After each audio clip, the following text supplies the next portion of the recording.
আসসালামু আলাইকুম। হ্যালো বন্ধুরা, কেমন আছেন সবাই? আশা করি সবাই ভালো আছেন। আমি আল্লাহর রহমতে আপনাকে দয় ভালো আছি ইনশাআল্লাহ। বিচ্ছেদ ও শত্রুতা সৃষ্টি করা যে আমলটি নিয়ে আপনাদের মাধ্যমে উপস্থিত হয়ে গেলাম, আমলটি আপনারা দেখে বুঝতে পারতেছেন সেটি একটি পরীক্ষিত আমল, যার মাধ্যমে বিচ্ছেদ এবং শত্রুতা সৃষ্টি করা একদম পরীক্ষিত একটি আমল।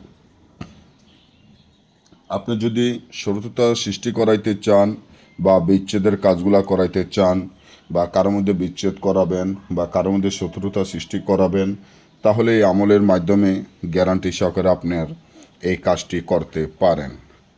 এই কাজটি এতটা পরীক্ষিত আর এতটা শক্তিশালী, যেটা হয়তো আপনি কোনোদিন কল্পনাও করেন নাই।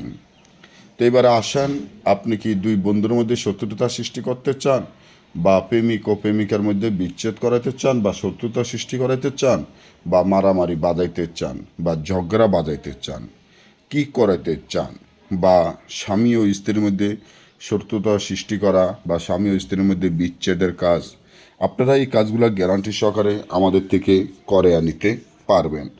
কারণ এই কাজগুলো এতটা পরীক্ষিত আর এতটা শক্তিশালী, যেটা হয়তো আপনারা কেউ জানেন না।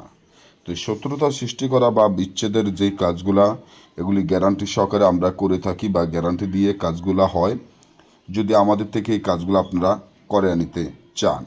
তো এবার আসেন, আপনারা বিচ্ছেদ বা শত্রুতা সৃষ্টি করা এই কাজগুলো যদি করাইতে চান, তাহলে তাবিজটি যেভাবে দেখছেন ঠিক সেভাবে আপনারা লিখতে হবে।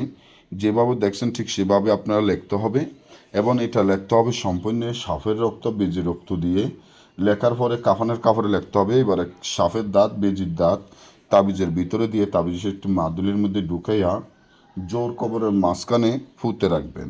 যখন জোর কবরের মাঝখানে পুঁতে রাখবেন, সাথে সাথে স্বামী ও স্ত্রীর মধ্যে দেখবেন বিচ্ছেদ বা তালাক হয়ে যাবে, দুই বন্ধুর মধ্যে বিচ্ছেদ বা শত্রুতার সৃষ্টি হয়ে যাবে, যে কোনো মানুষের মধ্যে শত্রুতার সৃষ্টি হয়ে যাবে। যাদের জন্য করবেন তার নাম, তার মায়ের নাম অবশ্যই তাবিজের নিচে লিখে দিবেন।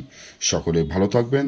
আর আমাদের থেকে যদি এই কাজগুলো গ্যারান্টি সহকারে করে নিতে চান, তাহলে স্ক্রিনে দেওয়া নম্বরে যোগাযোগ করে আমাদের থেকে এই কাজগুলো করে নেবেন। সকলে ভালো থাকবেন। আল্লাহ হাফেজ।